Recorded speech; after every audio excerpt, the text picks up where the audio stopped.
Api di Bukit Menoreh. Cerita, Esa Mintarja. Audiobook, novel silat. Bab 412. Orang-orang yang menyerang barak itu ternyata tidak menyia-nyiakan waktu. Mereka langsung saja berlari menyerang barak itu dari dua arah. Dari utara dan dari barat.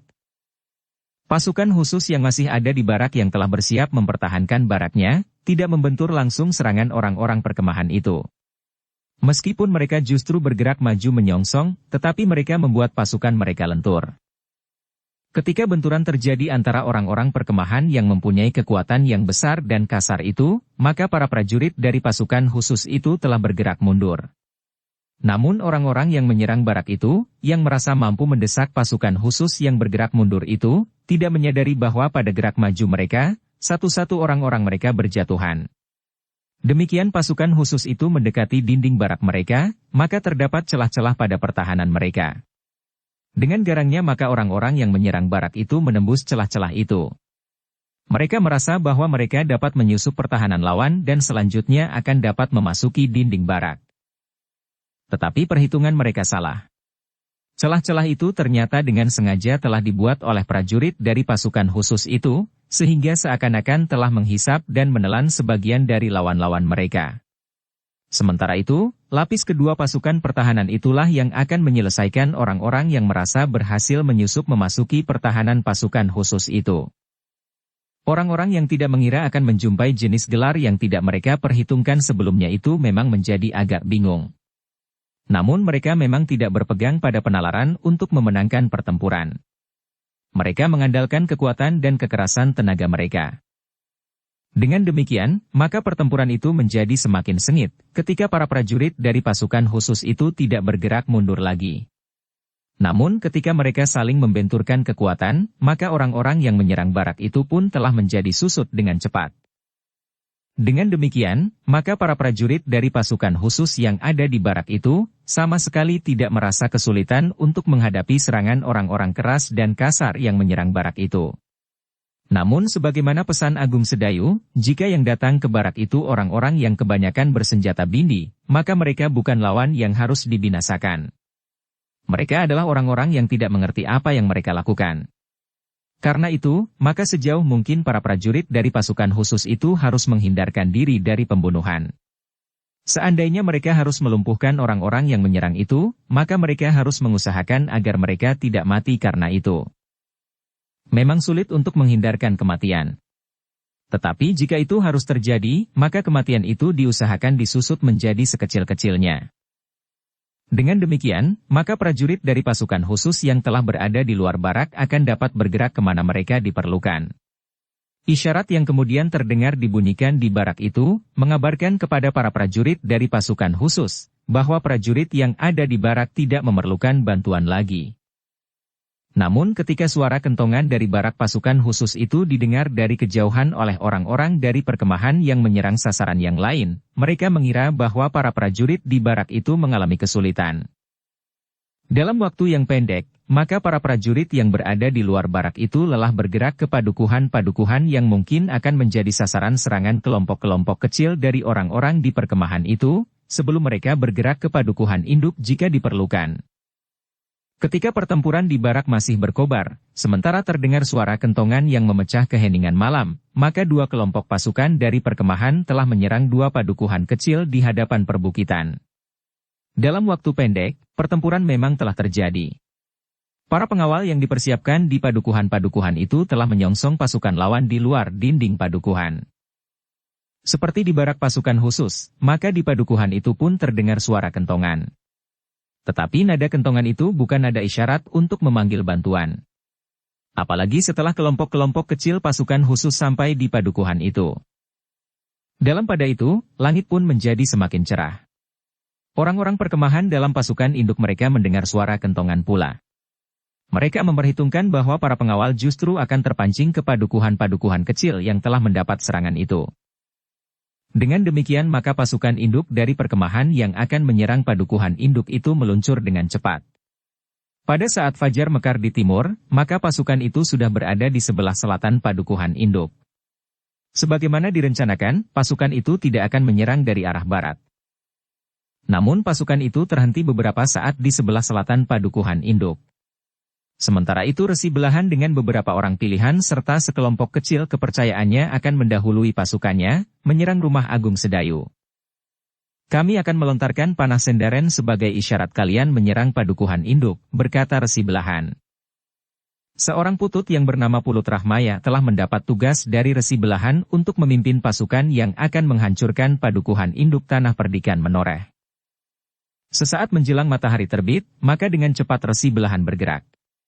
Tanpa menghiraukan pengawasan di padukuhan induk, maka Resi Belahan telah memasuki gerbang padukuhan, langsung menuju ke rumah Agung Sedayu. Beberapa orang peronda yang masih ada di gardu di depan pintu gerbang sama sekali tidak menghalangi mereka. Para peronda itu justru bergegas berlari meninggalkan gardu dan hilang di halaman menyebelah jalan yang menuju ke rumah Agung Sedayu. Resi Belahan dan Ki Tempuyung Putih sempat tersenyum. Dengan nada tinggi Resi Belahan berkata, "Inikah pertahanan sebuah tanah perdikan yang besar dan disuyuti oleh kademangan-kademangan di sekitarnya?" Ki Tempuyung Putih belum sempat menjawab ketika tiba-tiba Resi Belahan berkata, "Tunggu. Aku mencurigai keadaan di padukuhan induk ini." "Ya," sahut Ki Tempuyung Putih. "Aku mencium adanya baris pendem. Setan orang-orang tanah perdikan." Geram Resi Belahan. "Cepat, kita harus segera mencapai rumah Agung Sedayu." Sekelompok orang itu pun segera berlari menuju ke rumah Agung Sedayu. Namun Resi Belahan masih bergumam. "Mudah-mudahan baris pendem tanah perdikan ini tidak banyak berarti bagi pasukan kita. Aku kira sebagian dari mereka harus pergi ke padukuhan-padukuhan yang membunyikan kentongan itu. Sementara prajurit Mataram dari pasukan khusus itu sudah terikat dalam pertempuran." Ki Tempuyung Putih mengangguk kecil. Namun ia pun menggeram. "Apa kerja Prasanta dan Saramuka? Mereka seharusnya menyongsong kedatangan kita." "Persetan dengan pengecut itu," geram Resi Belahan. "Lepaskan panah sendaren. Di hadapan kita itu pasti rumah Agung Sedayu. Ciri-cirinya dapat kita baca dengan jelas." "Ya," jawab Ki Tempuyung Putih. "Nampaknya halaman rumah itu masih sepi." "Atau ada juga baris pendem di halaman rumah Agung Sedayu," jawab Resi Belahan. Ki Tempuyung Putih memang tidak menunggu lebih lama lagi. Ia pun segera memerintahkan seorang pengikutnya untuk melepaskan 3 buah panah sendaren yang diarahkan ke selatan. Tetapi panah sendaren itu juga merupakan isyarat kepada para pengawal tanah perdikan yang membuat baris pendem, barisan yang tidak mudah dilihat. Tetapi para pemimpin pengawal agak salah hitung. Mereka mengira bahwa serangan terberat akan datang dari arah barat, meskipun ada serangan lain yang datang dari arah yang berbeda. Namun di sisi selatan pun sudah ada sekelompok kecil pengawal yang menunggu kedatangan lawan. Mereka akan dapat bertahan sampai saat pasukan terbesar bergeser ke selatan pula. Sementara itu isyarat itu telah memperingatkan seisi rumah Agung Sedayu. Suara sendaren yang bergaung di udara itu bagaikan suara sangkakala yang meneriakkan aba-aba bagi seluruh kekuatan di tanah perdikan Menoreh yang sudah bersiap menunggu lawan. Sementara itu, 2 orang pengawas yang dipasang oleh para pengawal di tanah perdikan itu telah memberikan laporan selengkapnya kepada Ki Gede. Mereka telah melihat sekelompok orang yang menurut pengamatan mereka berilmu tinggi, langsung memasuki gerbang tanah perdikan, sementara para peronda yang masih ada di gardu sengaja menyingkir. Sementara itu dari arah selatan, pasukan induk dari perkemahan telah datang dengan kekuatan yang sangat besar. "Prastawa," berkata Ki Gede. "Tarik pasukan di sebelah barat ke selatan." "Ya Paman. Jika pertempuran telah terjadi, maka aku akan membawa pasukan terkuat di sisi barat ke selatan." "Jangan terlambat. Kita harus memperhitungkan kemungkinan buruk bagi pasukan yang ada di sisi selatan," berkata Ki Gede. "Aku akan menemui pemimpin pengawal di sisi barat," berkata Prastawa kemudian. "Jangan lewat jalan di depan rumah Agung Sedayu," pesan Ki Gede. Sejenak kemudian, maka Prastawa dengan beberapa orang pengawal telah berderap menuju ke sebelah barat padukuhan. Sementara itu, pasukan induk dari perkemahan demikian mendengar isyarat, mereka pun telah bergerak mendekati padukuhan induk. Mereka sama sekali belum melihat bahwa di sela-sela pepohonan dan di belakang setiap bongkahan batu di dinding padukuhan, bersembunyi para pengawal dan laki-laki bersenjata. Seperti pesan Ki Gede, maka Prastawa tidak mengambil jalan lewat di depan rumah Agung Sedayu, untuk menghindari pertemuan dengan orang-orang berilmu tinggi dari perkemahan. Demikian Prastawa sampai di pertahanan di sisi barat, maka ia pun segera memerintahkan sebagian besar dari mereka bergeser ke selatan, untuk melawan serangan pasukan induk dari perkemahan yang menyerang dari sisi selatan. Sebagian kecil dari kalian akan tetap berada di sini untuk mengawasi kemungkinan lain. Kalian juga harus menempatkan diri sebagai pasukan cadangan, yang setiap saat dapat dipanggil ke medan sebagaimana para pengawal yang berada di tempat lain. Demikianlah, maka sebagian besar dari pengawal, anak-anak muda dan bahkan laki-laki yang masih sanggup untuk turun ke medan, telah bergeser ke sisi selatan. Mereka diperintahkan untuk bergerak di dalam dinding padukuhan induk. Hindari jalan di sekitar rumah Agung Sedayu. Biarlah serangan dengan sasaran rumah Agung Sedayu diselesaikan oleh Agung Sedayu sendiri, perintah Prastawa kemudian. Demikianlah, terjadi aliran para pengawal di dalam dinding padukuhan induk. Namun karena para pengawal sudah mengenali sudut-sudut padukuhannya dengan baik, maka mereka pun dengan cepat berada di garis pertahanan mereka yang baru. Sementara para pengawal yang telah berada lebih dahulu di tempat itu, sudah siap dengan busur dan anak panah mereka. Bahkan lembing dan tombak. Sementara itu, Resi Belahan telah berada di regol halaman rumah Agung Sedayu. Dengan cepat ia memerintahkan orang-orangnya untuk memasuki halaman itu dan mengepungnya. Pasukan induk kita tentu sudah bergerak. Kita berharap bahwa pasukan induk itu akan dapat menghancurkan pasukan Tanah Perdikan di induk pasukan ini lebih cepat dari kekalahan pasukan kita yang menyerang pasukan khusus di baratnya, serta padukuhan-padukuhan kecil itu. Dengan demikian maka tidak akan ada kesempatan para prajurit membantu Tanah Perdikan ini, karena jika mereka berniat membantu setelah pasukan induk kita menghancurkan pasukan di padukuhan induk ini, maka akan datang giliran kita menghancurkan para prajurit itu. Orang-orang berilmu tinggi itu tidak menunggu lebih lama lagi. Mereka pun tidak bertanya, apa yang akan terjadi kemudian setelah Tanah Perdikan itu mereka duduki, sedangkan Mataram ikut campur pula. Namun agaknya Resi Belahan memperhitungkan bahwa Pati pun akan segera bergerak pula, sehingga kedudukan mereka di Tanah Perdikan menoreh akan memberikan dukungan, setidak-tidaknya dapat mengganggu ketahanan Mataram. Dalam waktu yang singkat, rumah Agung Sedayu itu memang sudah terkepung. Beberapa orang berada di halaman, yang lain di halaman samping dan halaman belakang. Sementara itu beberapa orang pilihan yang ikut bersama mereka telah memperapat kepungan. Di dalam rumah itu, Agung Sedayu menyadari sepenuhnya bahwa rumahnya sudah terkepung. Tetapi ia memang sengaja membiarkan hal itu terjadi. Agung Sedayu memang berusaha untuk menghisap orang-orang berilmu tinggi dari perkemahan itu memasuki halaman rumahnya, dan dengan demikian maka akan terjadi pertempuran yang sangat seru. Namun Agung Sedayu berharap bahwa korban tidak akan bertebaran. Jika orang-orang berilmu tinggi itu menyebar di medan pertempuran, maka korban tentu akan berserakan di mana-mana. Menang atau kalah, kita akan dapat membatasi korban. Di luar rumah ini masih ada Prastawa dan Ki Gede menoreh, yang akan dapat mengatur perlawanan dengan sebaik-baiknya, berkata Agung Sedayu kepada orang-orang yang ada di rumahnya. Sementara itu, menjelang matahari terbit, di halaman rumah Agung Sedayu terdengar suara lantang. Heh, Agung Sedayu. Rumahmu sudah terkepung. Padukuhan induk Tanah Perdikan ini pun sudah terkepung. Bangunlah. Di Tanah Perdikan ini akan terjadi pertumpahan darah yang mungkin tidak akan terkendali. Resi Belahan menunggu sejenak. Namun tidak segera terdengar jawaban. Karena itu, maka ia pun berbisik kepada Ki Tempuyung Putih. Apakah ia berada di antara para pengawal yang melakukan baris pendem itu? Jika demikian, kita akan terkecoh, desis Ki Tempuyung Putih. Tidak. Sebab kita masih mempunyai kesempatan, jawab Resi Belahan. Bahkan kita akan dapat menghancurkan pasukan Tanah Perdikan dari dalam padukuhan induk itu sendiri. Tetapi Resi Belahan itu terdiam ketika ia mendengar pintu rumah Agung Sedayu terbuka. Demikian Agung Sedayu melangkah keluar, maka terdengar Resi Belahan menyapanya. Ternyata kau ada di rumah, Agung Sedayu. Siapakah kalian ini, Kisanak? Bertanya Agung Sedayu. Akulah yang disebut Resi Belahan. Akulah yang memimpin pasukan yang sekarang menyerang Tanah Perdikan menoreh ini, jawab Resi Belahan.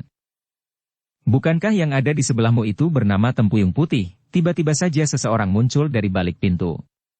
Demikian tiba-tiba, sehingga tidak seorang pun yang mampu mencegahnya. Orang itu adalah Bajang bertangan baja. Ki Tempuyung Putih terkejut. Di luar sadarnya ia menggeram. Bajang bertangan baja. Ya. Aku menunggu kesempatan ini, Ki Tempuyung Putih. Aku pernah kau siksa sehingga tubuhku hampir kau remukkan. Wajah Ki Tempuyung Putih memang menjadi tegang. Dengan nada tinggi ia menjawab. Setan kau Bajang. Ternyata kau sempat melepaskan diri. Jika aku tahu bahwa kau akan berhasil melepaskan diri, maka kaki atau tanganmu tentu sudah aku potong. Bajang bertangan baja itu tertawa. Katanya. Ternyata orang-orang tanah perdikan menoreh telah berbaik hati menolongku. Nah, sekarang kita mempunyai kesempatan untuk berhadapan. Kita akan bertempur seorang melawan seorang. Bagus Bajang Iblis. Aku telah gagal memotong tanganmu di perkemahanku. Sekarang aku berkesempatan memotong lidahmu. Resi Belahanlah yang kemudian menyahut. Bagus. Ki Tempuyung Putih telah mendapatkan lawannya.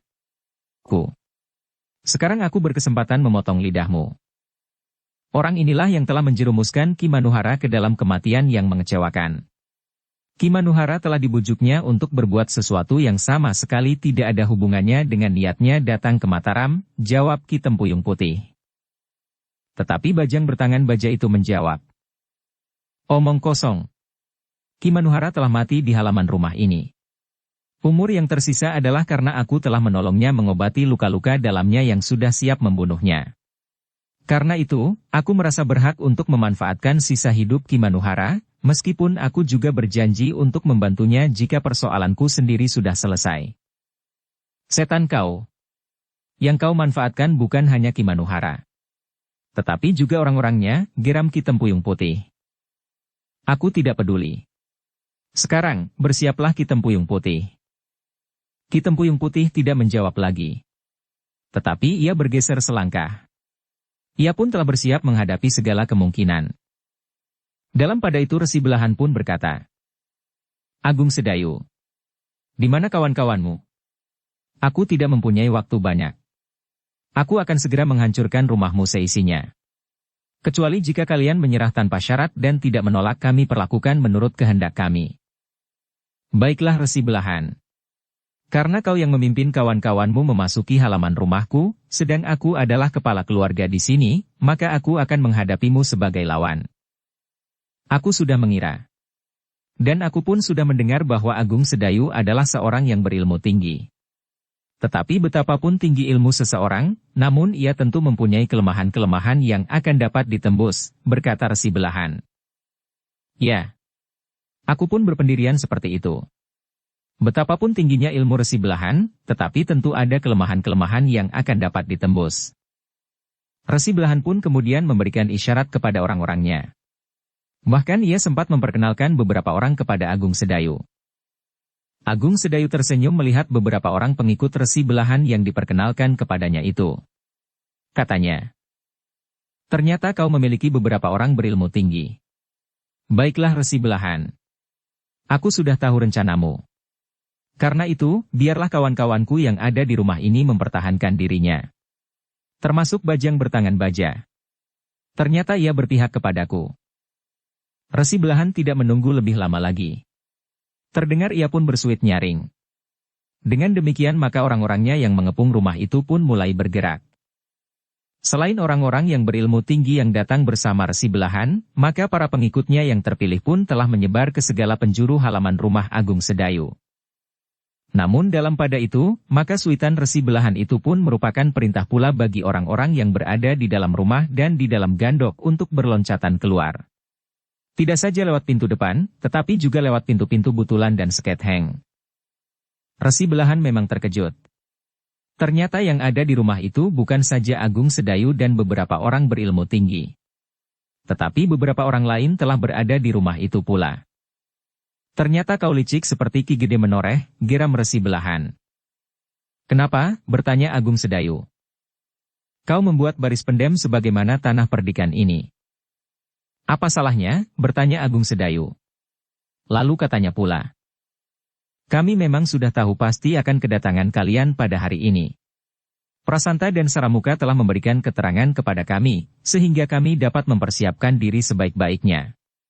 Kami pun tahu bahwa sebagian pasukan kecilmu akan menyerang padukuhan-padukuhan di dekat lereng perbukitan.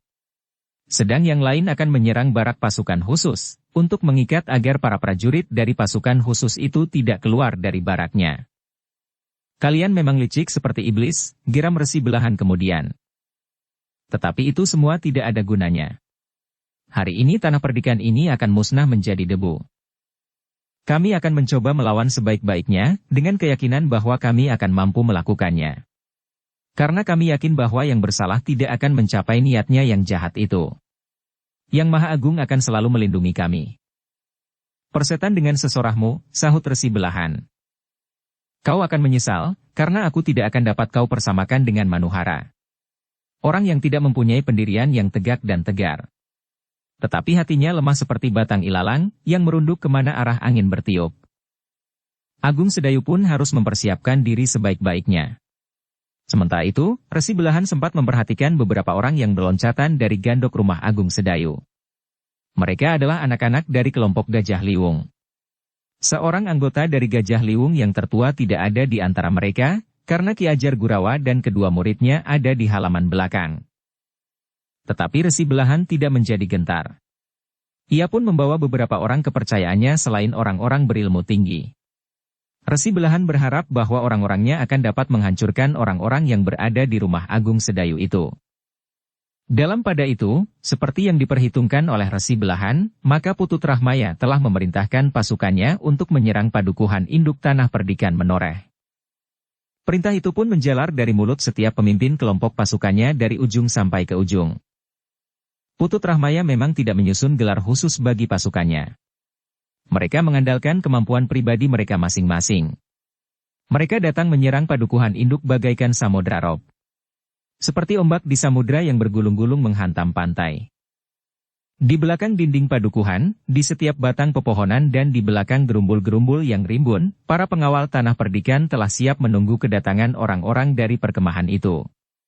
Prastawa sendiri memimpin pasukan pengawal yang bertahan, sementara seorang bebahu yang memiliki kelebihan dari sesamanya memimpin orang-orang tanah perdikan di padukuhan induk. Meskipun sudah tak terhitung muda lagi, tetapi ia masih memiliki kesanggupan untuk bertempur. Seperti para pengawal dan anak-anak muda di tanah perdikan, maka orang-orang yang sudah tidak terhitung muda lagi itu juga terbagi dalam kelompok-kelompok yang dipimpin oleh pemimpin kelompok. Demikianlah, ketika pasukan yang menyerang padukuhan induk itu menghambur menyerang dari arah selatan, maka para pengawal pun telah menyambut mereka dengan lontaran anak panah dari balik setiap pepohonan. Perlawanan itu memang mengejutkan.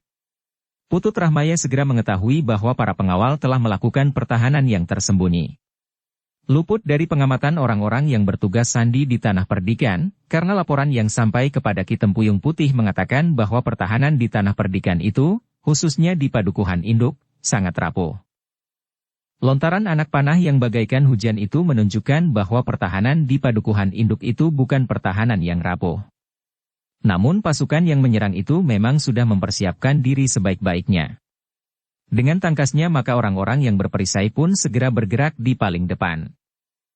Namun mereka yang bersenjata pedang, tombak, canggah dan bahkan trisula dan kapak pun dengan cekatan telah menangkis anak-anak panah yang meluncur dari balik pepohonan.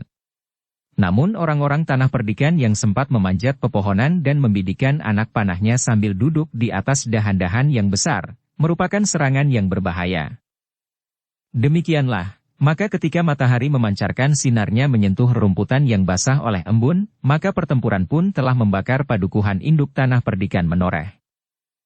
Ternyata pertempuran tidak saja terjadi di padukuhan induk. Ada dua padukuhan lain yang juga telah mengalami serangan. Padukuhan yang tidak jauh dari perbukitan. Para pengawal yang memang tidak cukup banyak, karena hanya terdiri dari para pengawal, anak-anak muda dan laki-laki yang masih mampu bertempur dari padukuhan itu sendiri, serta sedikit bantuan dari padukuhan yang lain, harus berjuang mati-matian untuk mempertahankan padukuhan itu. Beberapa padukuhan yang lain memang tidak dapat banyak memberikan bantuan, karena para pengawal tanah perdikan Menoreh sebagian besar ada di padukuhan induk untuk menghadapi serangan terbesar pasukan dari perkemahan.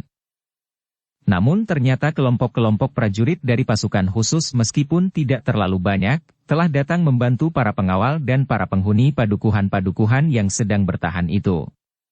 Apalagi kekuatan lawan memang juga tidak terlalu besar, karena serangan itu sekedar serangan untuk mengelabuhi kesiagaan tanah perdikan menoreh.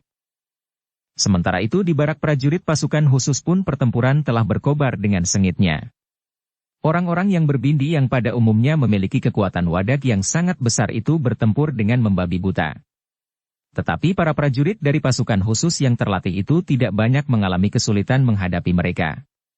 Kesulitan utama dari para prajurit itu justru menjaga jangan sampai korban dari lawan mereka terlalu banyak. Mereka justru menghindari kematian dari orang-orang yang tidak tahu apa yang mereka lakukan itu. Orang-orang yang hanya mengandalkan kekuatan kewadagan mereka itu memang menjadi bingung menghadapi gelar para prajurit dari pasukan khusus itu.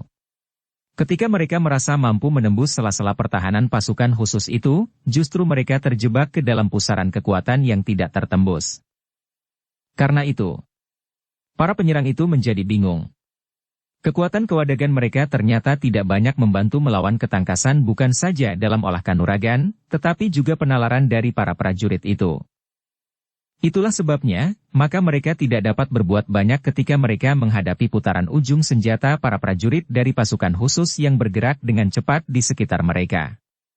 Orang-orang yang rata-rata memiliki kekuatan sangat besar itu menjadi bingung. Para prajurit itu bagaikan berterbangan di sekitar mereka. Ujung-ujung senjata merekalah yang singgah di tubuh mereka. Bindi-bindi mereka pun seakan-akan tidak berdaya sama sekali. Jika senjata itu terayun, maka tidak ada sasaran yang dapat mereka kenai. Senjata-senjata mereka yang berat itu bagaikan melayang menembus kekosongan udara. Tetapi para prajurit dari pasukan khusus yang sudah mendapat pesan dari Agung Sedayu dan para pemimpin mereka agar tidak memperlakukan lawan mereka dengan semena-mena, memang berusaha agar korban tidak terlalu banyak jatuh. Para prajurit itu justru menjadi iba karena lawan mereka yang tidak mampu menempatkan diri dalam satu pertempuran yang didasari pada kemampuan ilmu serta olah kanuragan. Tetapi orang yang tidak tahu pasti untuk apa mereka bertempur itu pada umumnya memang orang-orang yang keras kepala. Mereka tidak segera mengakui kenyataan bahwa mereka tidak memiliki bekal yang cukup untuk melawan para prajurit dari pasukan khusus itu. Karena itu, maka para prajurit yang sebenarnya mulai merasa iba terhadap orang-orang yang dianggap dungu itu, kadang-kadang menjadi jengkel. Karena itulah maka orang-orang yang kasar dan keras yang kebanyakan bersenjata bindi itu banyak yang mengalami luka yang cukup berat. Luka-luka yang ringan tidak mampu menghentikan perlawanan mereka. Bahkan seolah-olah mereka yang sudah tergores senjata di kulitnya justru mengamuk sejadi-jadinya, sehingga para prajurit harus menghentikannya dengan melukainya lebih banyak lagi. Bahkan kadang-kadang ada yang menjadi parah. Sementara itu, di padukuhan kecil di dekat perbukitan itu pun pertempuran menjadi semakin sengit. Ketika kelompok-kelompok prajurit dari pasukan khusus datang di padukuhan-padukuhan itu, maka orang-orang yang datang dari perkemahan itu pun segera mengalami kesulitan. Tetapi mereka yang menyerang itu pun menyadari bahwa kemenangan di padukuhan itu bukan tujuan. Mereka sekedar berusaha memancing perhatian para pengawal tanah perdikan. Suara kentongan di padukuhan itu memang telah membuat penyerang itu merasa berhasil memancing perhatian. Tetapi ternyata bahwa tidak ada pasukan pengawal yang datang dari padukuhan-padukuhan di sebelahnya, dan apalagi dari padukuhan induk. Tetapi yang datang justru dari pasukan khusus. Meskipun dalam kesulitan, tetapi pasukan dari perkemahan itu masih saja bertempur terus. Mereka harus bertahan sampai batas kemungkinan pasukan induknya menghancurkan padukuhan induk tanah perdikan menoreh. Jika kemudian mereka memang tidak mampu menguasai padukuhan itu, mereka diwajibkan untuk pergi ke padukuhan induk tanah perdikan dan bergabung dengan pasukan induknya, yang diharapkan sudah menguasai padukuhan induk itu. Sementara itu, pertempuran di padukuhan induk benar-benar menjadi sengit. Pasukan yang datang benar-benar merupakan pasukan yang kuat. Tetapi pertahanan di padukuhan induk bukannya pertahanan yang rapuh sebagaimana keterangan yang mereka terima dari Prasanta dan Saramuka. Para pengawal bukannya orang-orang yang sekedar hilir mudik di jalan-jalan padukuhan, sementara anak-anak muda bukannya sekedar berada di gardu-gardu untuk berjudi. Tetapi mereka adalah kekuatan yang besar yang mempertahankan padukuhan induk dengan kemampuan yang memadai. Bahkan orang-orang yang sudah tidak terhitung muda lagi, tetapi masih sanggup bertempur, Ada pula di antara mereka yang mempertahankan tanah perdikan itu. Apalagi mereka yang bekas pengawal tanah perdikan itu, bahkan bekas prajurit. Meskipun tenaga mereka mulai susut, tetapi pengalaman mereka merupakan bekal yang sangat berarti. Putut Rahmaya dengan garangnya telah meneriakkan aba-aba untuk memecahkan pertahanan para pengawal. Tetapi pekerjaan itu bukan pekerjaan yang mudah. Para pengawal yang ada di pepohonan masih saja menyerang dengan anak panah dan lembing. Dengan demikian, maka garis pertahanan pasukan tanah perdikan menoreh masih belum bergeser. Pasukan induk dari perkemahan itu belum mampu menembus garis pertahanan, apalagi memasuki padukuhan induk. Sementara itu, pertempuran yang lain telah terjadi pula di halaman rumah Agung Sedayu. Orang-orang berilmu tinggi itu memperhitungkan bahwa mereka akan dapat menghancurkan seisi rumah itu. Yang kemudian bertempur dengan garangnya adalah Ki Tempuyung Putih melawan Bajang bertangan baja yang mendendamnya. Keduanya memang orang yang berilmu sangat tinggi. Dengan demikian maka pertempuran di antara mereka pun terjadi dengan sengitnya. Kaki-kaki mereka seakan-akan tidak lagi berjejak di atas tanah. Mereka berloncatan bagaikan bayangan. Meskipun sinar matahari menjadi semakin gatal menggigit kulit, namun keduanya masih saja seakan-akan gumpalan-gumpalan yang kabur berputaran di sudut halaman. Pertempuran di halaman rumah Agung Sedayu itu memang telah menebar ke seluruh halaman depan, samping dan belakang. Benturan-benturan kekuatan dan ilmu telah terjadi di mana-mana. Seperti yang pernah disebut-sebut, maka di halaman rumah itu memang hadir Ki Sembada, Putut Permati dan Ki Carang Ampel, serta beberapa orang lagi selain para pengikut Resi Belahan yang terpercaya.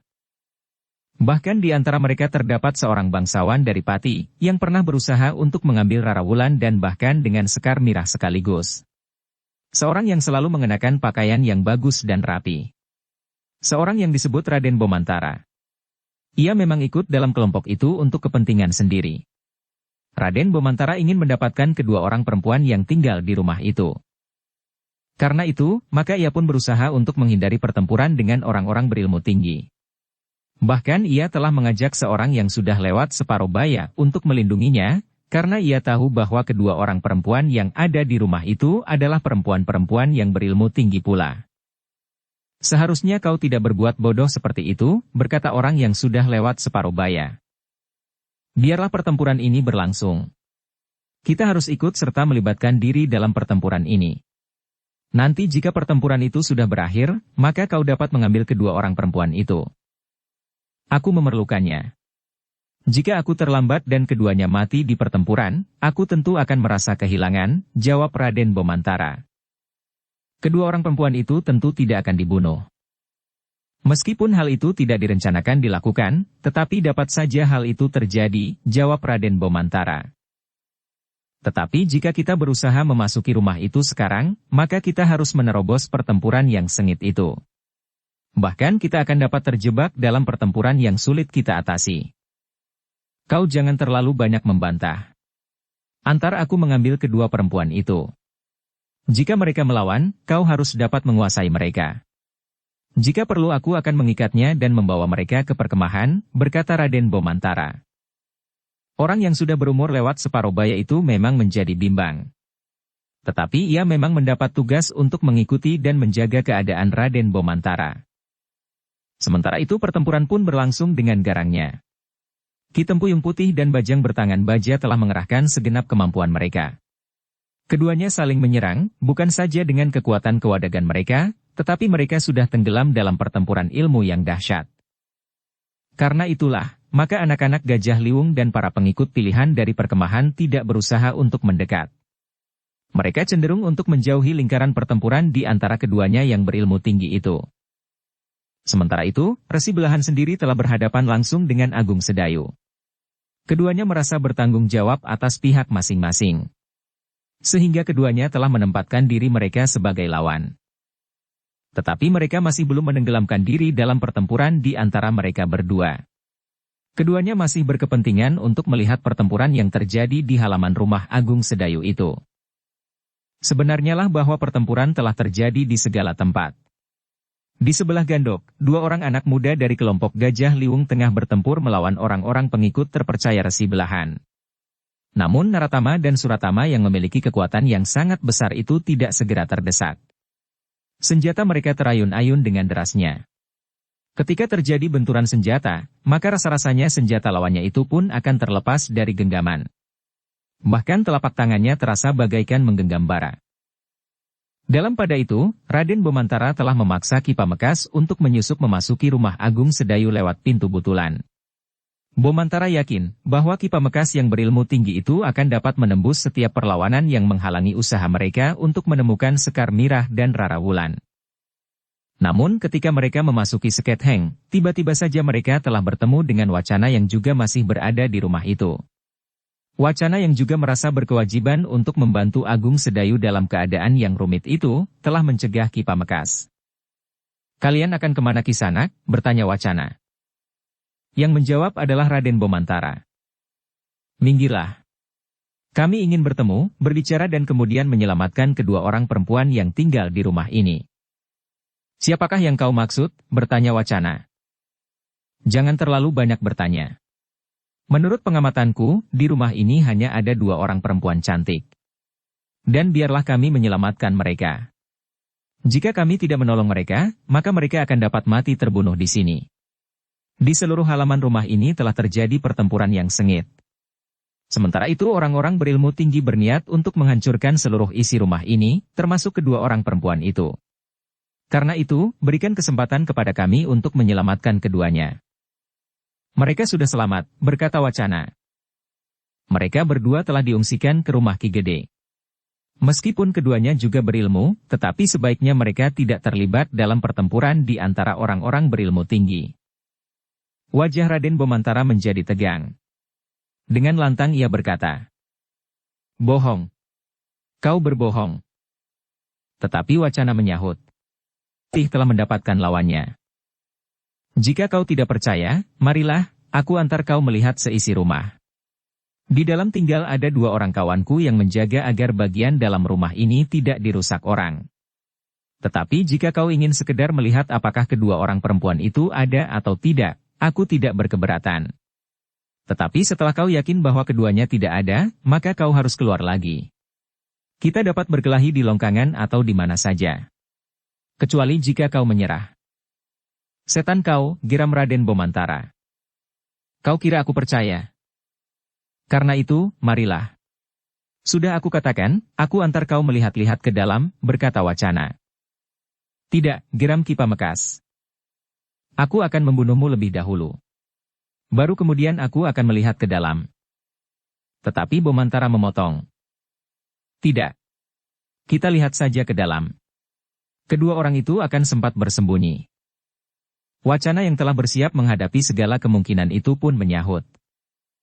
"Nah, bicarakan dahulu di antara kalian. Apakah kalian akan bertempur dahulu melawan aku, atau akan melihat-lihat dahulu ke dalam?" "Jangan memperbodoh aku," geram Ki Pamekaas. "Kau akan menjebak kami di dalam rumah itu." Raden Bomantara yang hampir berteriak mengajak Ki Pamekaas memasuki rumah itu justru mulai berpikir. Ia mulai memikirkan kemungkinan bahwa penghuni rumah itu akan menjebaknya. Tetapi Wacana menjawab, "Kisanak, kami tidak merasa perlu untuk menjebak kalian, karena kami dengan dada tengadah berani menghadapi kalian." "Omong kosong," jawab Ki Pamekaas. "Dengan licik tanah perdikan ini menyiapkan baris pendem. Demikian pula kalian berusaha menjebak kami di halaman rumah ini. Sekarang kau akan menjebak aku dan momonganku ini. Jika demikian, apa yang akan kau lakukan?" "Aku sudah siap. Kawan-kawanmu sudah terlibat dalam pertempuran di seluruh halaman ini. Kau masih saja berbicara ke sana kemari. Jika kau tidak segera mulai, maka biarlah aku yang memulainya." Telinga Ki Pamekaas menjadi merah. Karena itu, maka ia pun menjawab lantang, "Anak muda, seandainya kau berilmu rangkap 7, tetapi kau yang baru kemarin sore turun dari perguruanmu, akan segera terkejut melihat garangnya dunia olah kanuragan. Apapun yang akan terjadi, aku sudah siap Kisanak," geram Wacana. Ki Pamekaas tidak menunggu lebih lama lagi. Ia pun segera bersiap menghadapi segala kemungkinan. Sementara itu Raden Bomantara tidak tinggal diam. Ia pun telah menyiapkan diri untuk membantu Ki Pamekaas. Tetapi sebelum mereka terlibat dalam pertempuran, Rumeksa yang ada di dalam telah menjenguk keluar lewat pintu butulan. Ketika ia melihat Wacana bersiap melawan dua orang lawan, maka Rumeksa itu pun meloncat keluar sambil berkata, "Biarlah aku melawan anak muda itu." Raden Bomantara menggeram. Katanya, "Jika kau ikut campur, maka lehermu akan menjadi taruhan." Tetapi Rumeksa itu tertawa. Katanya, "Semua orang yang ada di lingkungan halaman rumah ini akan ikut campur, sebagaimana kau juga ikut campur. Persetan kau. Jangan menyesali nasibmu yang buruk," desis Raden Bomantara. Rumeksa tidak menjawab. Tetapi ia justru meloncat menyerang anak muda yang berpakaian rapi itu.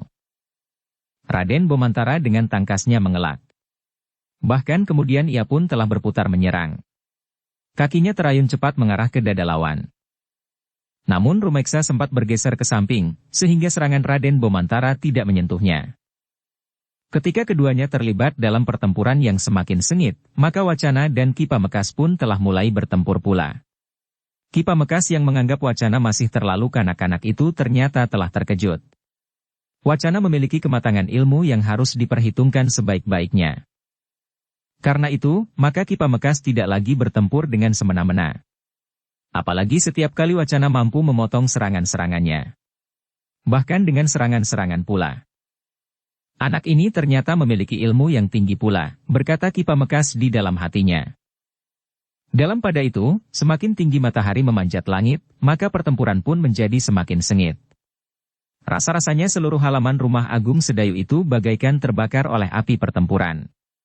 Seakan-akan tidak ada sejengkal tanah pun yang luput dari loncatan-loncatan kaki mereka yang sedang mempertaruhkan nyawa mereka dalam pertempuran yang semakin sengit pula. Namun tidak hanya di halaman rumah Agung Sedayu. Pertempuran di sisi selatan Padukuhan Induk pun telah menjalar. Pasukan dari perkemahan yang tidak segera dapat menembus pertahanan yang kuat di sisi selatan, telah memerintahkan sekelompok di antara mereka untuk menebar ke timur dan ke barat. Mereka harus berusaha untuk memasuki Padukuhan Induk. Bahkan dari arah manapun. "Kita tidak dapat menunggu orang-orang berilmu tinggi itu membuka pintu untuk kita. Kita harus memecahkan pertahanan para pengawal dan memasuki Padukuhan Induk ini," teriak Putut Rahmaya. Kelompok-kelompok yang dianggap akan mampu memecahkan pertahanan para pengawal memang telah menebar. Mereka tidak lagi terikat untuk memasuki Padukuhan Induk dari sisi selatan. Apalagi ketika matahari menjadi tinggi. Mereka pun tidak lagi menjadi cemas akan menjadi silau sebelum mereka mencapai Padukuhan. Namun ternyata pertahanan pasukan induk Tanah Perdikan berada di dinding Padukuhan Induk. Sekelompok orang dari perkemahan yang pergi ke barat ternyata menemukan satu sudut yang lemah dari pertahanan di Padukuhan Induk. Dengan tangkasnya orang-orang itu, yang sebagian di antaranya terdiri dari orang-orang yang bertubuh keras dan kasar serta bersenjata bindi, namun yang memiliki kekuatan secara pribadi pada umumnya lebih besar dari orang kebanyakan, telah berhasil memecahkan pertahanan para pengawal yang jumlahnya memang tidak begitu banyak. Ketika dua orang penghubung menghubungi pasukan induk yang bertahan di sisi selatan, maka orang-orang yang menyerang Padukuhan Induk itu sudah berhasil meloncati dinding. Pertempuran memang menjadi sengit. Tetapi sekelompok orang itu sempat menebar di dalam lingkungan dinding Padukuhan Induk. Dengan demikian pertempuran di dinding Padukuhan Induk itu sudah menyala. Sementara itu beberapa kelompok yang lain telah mengikuti keberhasilan kawan-kawannya yang terdahulu.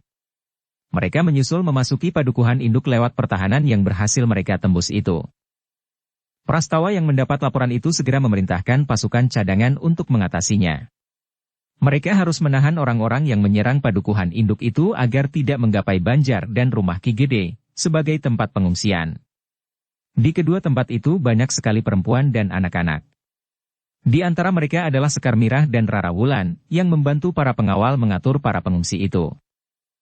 Dengan cepat para pengawal yang termasuk dalam pasukan cadangan segera menempatkan diri. Mereka pun menebar di lorong-lorong utama Padukuhan Induk. Bahkan di lorong-lorong sempit pula.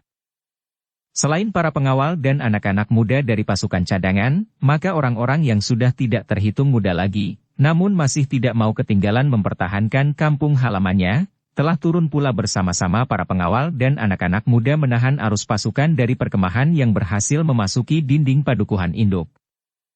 Dengan demikian maka pertempuran pun telah terjadi di mana-mana. Bahkan bukan saja di jalan-jalan utama dan lorong-lorong di Padukuhan Induk itu. tetapi juga di halaman dan kebun-kebun. Dalam pada itu, maka para pengawal yang bertugas mengawal para pengungsi di Banjar dan di rumah Ki Gede itu pun telah mempersiapkan diri sebaik-baiknya untuk menghadapi segala kemungkinan yang dapat terjadi. Ketika para pengawal di sisi selatan yang bertahan di dinding Padukuhan Induk mendapat laporan tentang pecahnya pertahanan di Padukuhan Induk itu, maka mereka pun segera menempatkan diri. Mereka yakin bahwa orang-orang perkemahan yang telah berhasil memasuki Padukuhan Induk itu akan menyerang para pengawal dari belakang garis pertahanan, agar pertahanan di sisi itu pun terbuka pula. Karena itu, maka sebagian dari mereka justru telah bergeser masuk lebih ke dalam di Padukuhan Induk. Ternyata perhitungan mereka memang benar. Kelompok-kelompok kecil pasukan dari perkemahan itu memang berusaha untuk menarik perhatian para pengawal yang sedang bertahan. Dengan demikian, maka pertempuran itu pun menjadi semakin menyebar. Kelompok-kelompok kecil saling berhadapan. Bahkan kemudian seorang melawan seorang. Dalam pada itu, pertempuran di barak prajurit dari pasukan khusus Mataram di Tanah Perdikan Menoreh itu sudah dapat dianggap selesai. Beberapa orang memang jatuh menjadi korban dari kedua belah pihak. Namun para prajurit dari pasukan khusus telah menahan diri untuk tidak membantai lawan-lawan mereka, betapapun mereka menjadi marah karena ada di antara kawan-kawan mereka yang gugur. Dengan demikian, maka menjelang tengah hari, tidak lagi terjadi pertempuran di barak pasukan khusus itu. Pertempuran berakhir jauh lebih cepat dari yang diduga oleh orang-orang yang menyerang barak itu. Mereka memang menjadi bingung dan kehilangan pegangan, ketika mereka harus bertempur menghadapi gelar yang tidak mereka mengerti. Sementara itu, orang-orang perkemahan yang bertempur di kedua padukuhan kecil itu pun telah dapat dikacaukan oleh para pengawal dan beberapa kelompok prajurit dari pasukan khusus yang datang membantu. Bahkan beberapa saat kemudian, maka mereka pun telah menjadi kehilangan gairah perjuangan mereka, sehingga para pemimpin mereka telah memberikan isyarat agar orang-orang perkemahan itu mengundurkan diri. Meskipun tercerai-berai, namun orang-orang perkemahan yang melarikan diri itu telah berusaha untuk mencapai lereng perbukitan. Sambil sekali-sekali melakukan perlawanan, mereka memang berhasil mendekati lereng perbukitan itu. Beberapa kelompok di antara mereka memang berhasil melarikan diri, hilang di antara pepohonan hutan lereng perbukitan. Namun sebagian dari mereka telah dapat ditangkap oleh para pengawal dan para prajurit dari pasukan khusus. Dengan cepat para prajurit dari pasukan khusus itu menangani orang-orang yang telah tertangkap. Mereka terpaksa diikat kaki dan tangan mereka, dan menempatkannya di Banjar Padukuhan. Sementara itu para prajurit dari pasukan khusus yang cemas bahwa orang-orang yang melarikan diri itu akan bergabung dengan pasukan induk mereka yang menyerang Padukuhan Induk, maka pemimpin prajurit dari pasukan khusus yang ada di kedua padukuhan itu pun memerintahkan pasukannya bergerak ke Padukuhan Induk. Para prajurit itu minta para pengawal di padukuhan-padukuhan itu untuk tetap bersiaga. Bahkan jika perlu mereka diminta untuk membunyikan tanda bahaya. Tetapi menurut perhitungan, mereka tidak akan kembali. Tetapi mereka akan bergabung dengan pasukan induk mereka, berkata pemimpin prajurit dari pasukan khusus yang bertempur di padukuhan itu. Lalu katanya, "Karena itu, kami akan pergi ke padukuhan induk. Mungkin tenaga kami diperlukan. Sementara itu kalian agar tetap berhati-hati." Demikianlah, para prajurit dari pasukan khusus yang ada di kedua padukuhan itu pun telah pergi ke padukuhan induk. Beberapa orang di antara mereka yang terluka terpaksa tinggal di Banjar Padukuhan itu. Di Padukuhan Induk, pertempuran memang menjadi semakin sengit. Orang-orang perkemahan semakin banyak merembes memasuki dinding padukuhan. Sehingga dengan demikian maka pertempuran pun telah menyebar semakin dalam pula. Seperti yang diperhitungkan oleh para prajurit yang ada di padukuhan kecil yang baru saja berhasil mengusir orang-orang yang menyerang padukuhan itu, maka orang-orang perkemahan yang terusir itu telah berusaha untuk pergi ke padukuhan induk. Mereka bergeser di antara pepohonan di lereng perbukitan. Dengan isyarat yang mereka kenal, mereka berusaha untuk mengumpulkan kawan-kawan mereka yang tercerai-berai. Ternyata mereka berhasil mengumpulkan beberapa kelompok yang akan dapat bergabung dengan pasukan induk mereka. Beberapa orang yang terluka cukup parah akan ditinggal di lereng bukit, agar mereka berusaha untuk dapat mencapai perkemahan. Dengan kekuatan seadanya, beberapa kelompok itu pun dengan tergesa-gesa pergi ke padukuhan induk. Mereka berharap bahwa mereka akan dapat mempengaruhi keseimbangan pertempuran. Mereka berharap bahwa kehadiran mereka di padukuhan induk akan dapat mengurangi kesalahan mereka, bahwa mereka dengan mudah dapat didera oleh lawan mereka di padukuhan-padukuhan kecil itu. Orang-orang perkemahan yang pergi ke padukuhan induk itu, sejak turun dari lereng perbukitan berusaha untuk tidak melalui padukuhan-padukuhan yang menurut perhitungan mereka akan dapat mengganggu dan bahkan mungkin mengurangi kekuatan mereka, karena mereka menduga bahwa di setiap padukuhan tentu terdapat pengawal-pengawal padukuhan yang telah bersiap. Karena itu, maka beberapa kelompok orang perkemahan itu telah berlari-lari melalui pematang sawah dan pategalan. Di arah lain, beberapa kelompok prajurit dari pasukan khusus juga sedang menuju ke padukuhan induk. Di padukuhan induk, khususnya di halaman rumah Agung Sedayu, pertempuran berkobar dengan sengitnya. Ki Carang Ampel yang merasa dirinya memiliki ilmu yang sangat tinggi, tidak banyak menghiraukan pertempuran yang sedang terjadi di sekitarnya. Ia melangkah saja langsung menuju ke pintu dapur. Tetapi langkahnya tertegun ketika ia melihat seorang tua berdiri menghadangnya. Bahkan orang tua itu sempat mengangguk hormat sambil bertanya. "Kau akan pergi kemana Kisanak?" "Siapa kau?" "Menyingkirlah.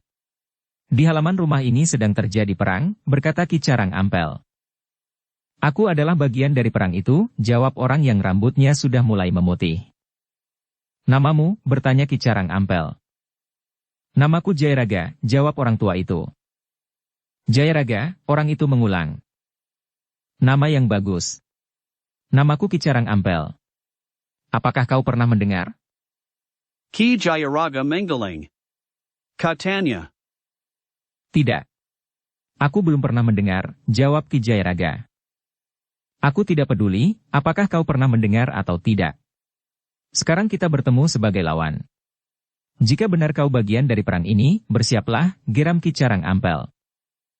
"Aku sudah siap," jawab Ki Jayaraga. Ki Carang Ampel tidak menunggu lebih lama lagi. Ia pun segera menyerang dengan garangnya. Namun ternyata orang tua itu pun memiliki kemampuan yang tinggi. Bahkan Ki Jayaraga sambil bertempur telah bertanya. "Apakah kau kenal Ki Manuhara?" "Manuhara yang tidak setia kepada kewajibannya itu?" Ki Carang Ampel justru bertanya. Namun ia pun telah meloncat sambil mengayunkan tangannya mendatar, hampir saja mengenai pelipis Ki Jayaraga. Namun Ki Jayaraga sempat menarik kepalanya, sehingga tangan Ki Carang Ampel tidak menyentuhnya. Baru kemudian Ki Jayaraga bertanya. "Aku hampir berhasil membunuhnya. Tetapi ia telah berhasil melarikan diri, sehingga bajang bertangan baja sempat mengobati luka-luka yang hampir merenggut nyawanya itu." "Tidak ada yang menyesali kematiannya," geram Ki Carang Ampel. Ki Jayaraga termangu-mangu sejenak. Ia sudah bersiap ketika Ki Carang Ampel bergeser setapak, kemudian meloncat dengan tangkasnya. Kakinya terjulur lurus sambil memiringkan tubuhnya menggapai lambungnya. Tetapi Ki Jayaraga dengan cepat pula mengelak. Ketika kaki Ki Carang Ampel terjulur, dengan cepat Ki Jayaraga bergeser ke samping. Dengan cepat ia sempat menebas kaki itu dengan tangannya, sementara kakinya lah yang bergeser menyambar ke arah kening. Tetapi serangan Ki Jayaraga pun tidak mengenai sasarannya. Ki Carang Ampel sempat menggeliat mengambil jarak. Sementara itu Ki Jayaraga berkata, "Ki Carang Ampel, apakah kau kira langkah yang diambil oleh Resi Belahan sekarang ini akan bermanfaat? Menurut perhitunganku, langkah-langkah yang diambil oleh Resi Belahan kali ini tidak lebih baik dari yang dilakukan oleh Ki Manuhara. Karena itu, maka yang akan terjadi atasmu, atas Resi Belahan dan orang-orang lain yang datang bersama mereka, tidak akan lebih baik dari yang pernah terjadi atas Ki Manuhara dan orang-orangnya." Tetapi Ki Carang Ampel menggelengkan kepalanya. Katanya, "Tentu tidak. Kami mempunyai perhitungan yang lebih cermat. Jika Ki Manuhara telah gagal, maka kami tentu akan berhasil. Ki Manuhara waktu itu gagal membunuhmu. Sekarang, aku tentu berhasil tanpa mengalami kesulitan. Tetapi aku berjanji, jika kau menyerah, maka aku tidak akan membunuhmu." "Kenapa bukan aku saja yang berjanji?" sahut Ki Jayaraga. "Jika kau menyerah, maka kau pun tidak akan mati di sini." "Persetan kau," geram Ki Carang Ampel. Nampaknya Ki Carang Ampel tidak ingin bertempur berkepanjangan. Karena itu, maka ia pun segera meningkatkan ilmunya pada tataran yang lebih tinggi. Namun Ki Jayaraga pun telah berbuat demikian pula, sehingga karena itu maka pertempuran pun segera meningkat menjadi semakin sengit. Di sudut yang lain, pertempuran menjadi semakin keras. Anak-anak muda dari kelompok Gajah Liwung telah mengerahkan kemampuan mereka. Meskipun lawan jumlahnya lebih banyak, tetapi anak-anak muda dari kelompok Gajah Liwung itu masih mampu menguasai keadaan. Satu-satunya anggota kelompok Gajah Liwung yang bukan anak muda lagi, tengah bertempur berhadapan dengan seorang yang bertubuh kekurus-kurusan, namun yang memiliki ketangkasan dan kemampuan yang tinggi. Ki Ajar Gurawa yang ada di belakang rumah Agung Sedayu melihat orang bertubuh kekurus-kurusan itu bertempur dengan tangkasnya melawan kedua orang muridnya. Dengan kecepatan yang tinggi, orang itu berloncatan menghindari serangan-serangan lawan-lawannya. Namun demikian dengan cepat pula meluncurkan serangan-serangan. Dengan kemampuan pengamatannya, maka Ki Ajar Gurawa segera mengetahui bahwa orang itu adalah seorang yang berilmu tinggi. Karena itu, maka ia pun segera mendekati muridnya dan mengambil alih lawan mereka. Katanya, "Biarlah aku yang menyelesaikan orang ini." Orang yang bertubuh tinggi kekurus-kurusan itu justru meloncat surut. Dipandanginya orang tua yang datang memasuki arena pertempuran itu. Dengan nada tinggi ia berkata, "Jadi kau ikut-ikutan untuk bertempur kakek tua?" "Heh, aku belum tua. Lihat, gigiku masih utuh. Mataku belum rabun, dan telingaku masih mendengar kau mengumpat," jawab Ki Ajar Gurawa yang kemudian justru tertawa berkepanjangan. "Setan kau," geram yang kekurus-kurusan itu. "Siapa namamu dan apa kepentinganmu ikut bertempur di tanah perdikan ini?" "Aku orang tanah perdikan ini. Orang memanggilku Ajar Gurawa." "Nah, sebut namamu sebelum kau kehilangan kesempatan meninggalkan tanah perdikan ini." Orang itu termangu-mangu sejenak. Namun kemudian katanya, "Namaku Gemak Cemani. Aku salah seorang dari mereka yang tersinggung oleh solah tingkah Panembahan Senapati. Anak tidak pedarakan yang merasa berhak menjadi raja di bumi ini. Jika Senapati merasa berhak memegang kekuasaan tertinggi, kenapa bukan Kanjeng Adipati-Dipati? Mereka berdua adalah anak-anak dari dua orang yang berderajat sama serta saudara seperguruan pula." "Ada bedanya," jawab Ki Ajar Gurawa. "Panembahan Senapati ketika masih kanak-kanak adalah putra angkat Kanjeng Sultan Hadiwijaya dipajang dengan gelar Mas Ngabehi Loring Pasar." "Apa artinya anak angkat Kerbet itu?" bertanya Gemak Cemani. "Sudahlah. Kita tidak usah membicarakan darah keturunan. Heh, jika kau berniat mengungkit kedudukan Panembahan Senapati, kenapa kau tidak pergi ke Mataram, tetapi ke tanah perdikan ini, yang bukan merupakan pusat pemerintahan Panembahan Senapati?" bertanya Ki Ajar Gurawa. Gemak Cemani itu menggeram. "Dungu kau. Tanah perdikan ini akan dapat menjadi landasan kekuatan Kanjeng Adipati-Pati. Juga akan mampu mendukung persediaan makan bagi pasukannya. Apakah Kanjeng Adipati-Pati memerintahkan kalian untuk mempersiapkan landasan bagi pasukannya itu?" bertanya Ki Ajar Gurawa. "Apakah seorang pejuang harus menunggu perintah?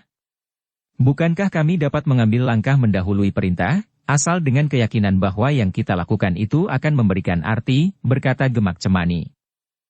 Tetapi Ki Ajar Gurawa menjawab, "Yang kau lakukan tidak memberikan apa-apa." Wajah Putut Cemani menjadi tegang. Dengan nada tinggi ia bertanya, "Kenapa? Kenapa kau menganggap bahwa apa yang kami lakukan sekarang tidak berarti apa-apa? Kalian akan gagal. Apa yang terjadi atas Ki Manuhara akan terulang kembali atas kalian. Jika waktu itu kami gagal membunuh Ki Manuhara, maka sekarang kegagalan itu akan dapat ditebus. Bajang Bertangan Baja tidak lagi berpihak kepada kalian, sehingga ia tidak akan dapat membantu mengobati orang-orang kalian yang terluka. Apalagi mengobati kau atau Resi Belahan. Persetan dengan Bajang Kerdil itu. Kami tidak tergantung kepadanya. Jika kali ini ia berhadapan dengan Ki Tempuyung Putih apalagi Resi Belahan, maka ia akan berhadapan dengan maut itu sendiri." Ajar Gurawa tidak menjawab lagi. Tetapi ia pun segera bergeser selangkah lebih mendekat. Tetapi Gemak Cemani justru meloncat menyerang dengan garangnya, sehingga Ki Ajar Gurawa harus meloncat surut. Namun sejenak kemudian, maka pertempuran pun segera terjadi dengan sengitnya. Kedua-duanya tidak lagi membuang waktu. Mereka segera meningkatkan ilmu mereka semakin tinggi. Di sebelah gandok sebelah kanan, Sabung Sari berhadapan dengan seorang yang bertubuh raksasa yang mengaku bernama Kisamekta. Dengan garangnya Kisamekta melibat Sabung Sari dalam pertempuran yang keras dan kasar. Orang bertubuh raksasa itu memiliki kekuatan yang sangat besar, sehingga untuk beberapa saat kemudian Sabung Sari telah terdesak. Tetapi Sabung Sari memiliki ketangkasan yang sangat tinggi. Ia mampu bergerak dengan cepat. Tubuhnya bagaikan tidak menyentuh tanah. Namun demikian, jika terjadi benturan, dengan mengerahkan tenaga dalam maka kekuatan Sabung Sari masih mampu mengimbangi kekuatan lawannya. Di bagian lain, Gelagah Putih telah memasuki lingkaran pertempuran yang rumit. Ketika ia berhasil mendesak beberapa orang pengikut Resi Belahan, maka tiba-tiba 3 orang yang umurnya sedikit lebih tua daripadanya telah mengepungnya. Dengan lantang seorang di antara mereka berkata, "Anak muda, kau mengamuk seperti banteng ketaton. Barangkali masih ada kesempatan bagimu untuk menyebut namamu." Gelagah Putih menghadapi ketiga orang itu dengan hati-hati. Namun ia pun menjawab, "Namaku Gelagah Putih." "Oh, jadi kaulah yang bernama Gelagah Putih." Seorang anak muda yang berilmu sangat tinggi. Adik sepupu Agung Sedayu. Seorang anak muda yang telah menyembunyikan gadis di tanah perdikan menoreh ini. "Apa?" Jantung Gelagah Putih bagaikan berhenti berdetak. Anak muda itu tertawa. Katanya, "Kau sembunyikan seorang gadis cantik. Namanya Rara Wulan. Gadis yang sedang diburu oleh bajang bertangan baja itu. Bahkan ia sempat menjerat Ki Manuhara untuk melibatkan diri ke dalamnya. Tetapi ternyata usaha bajang bertangan baja yang telah menculik seorang gadis sebagai sasaran antara telah gagal." Dukung channel Novel Silat dengan subscribe, follow, like, komen dan share. "Dari mana kau tahu?" geram Gelagah Putih. Seorang di antara anak-anak muda yang lain tertawa pula. Katanya, "Semua orang Mataram tahu, Gelagah Putih berhasil melarikan gadis seorang tumenggung dan membawanya ke tanah perdikan. Meskipun keduanya belum menjadi suami istri, tetapi mereka sudah berada di bawah satu atap." Anak muda yang lain lagi tertawa pula berkepanjangan. Katanya, "Apa arti langkah-langkah yang kau ambil itu, Gelagah Putih? Kau sudah menyimpang dari paugeran hidup beberayan.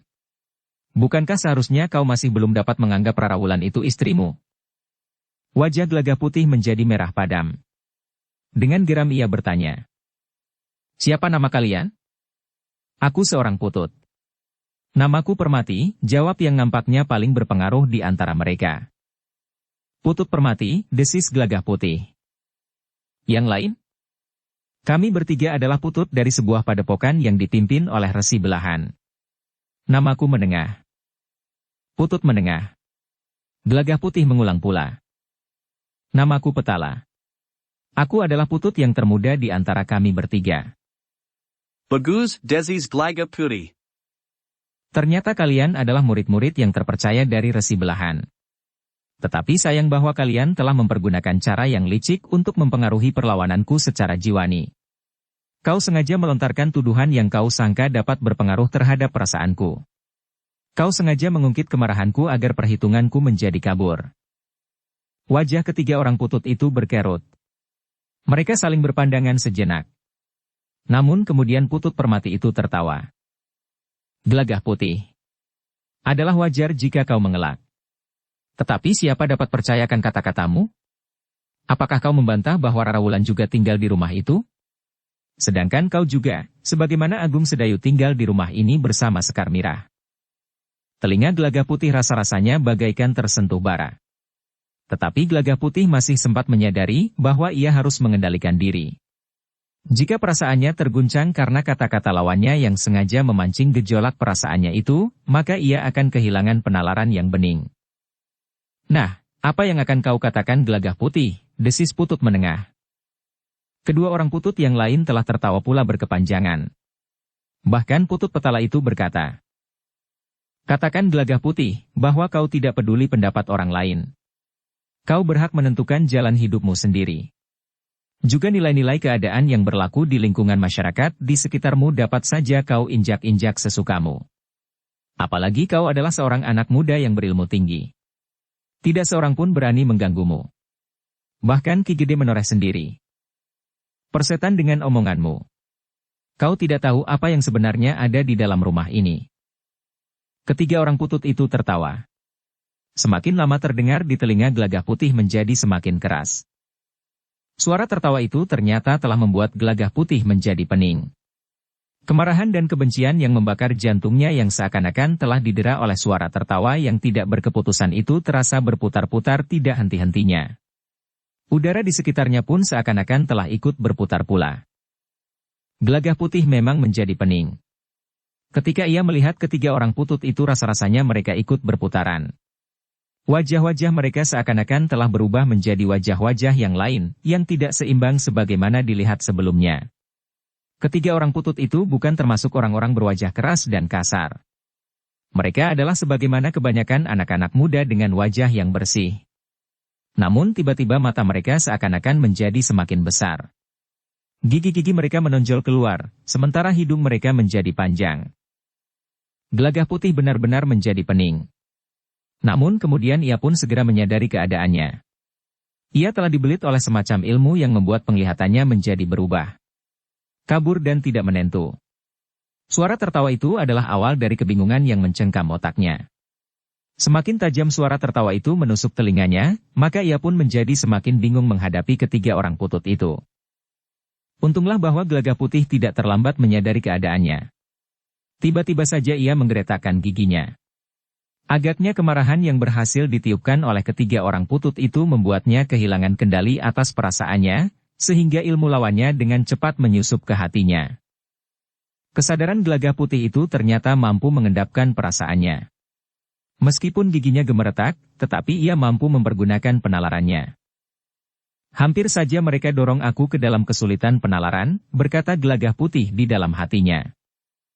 Dengan kesadaran itu, serta dengan mengerahkan tenaga dalamnya yang diterapkan untuk mendukung kekuatan jiwani yang goyah itu, maka Gelagah Putih berangsur-angsur dapat menguasai dirinya kembali. Wajah-wajah itu telah menjadi seperti semula dalam tangkapan matanya.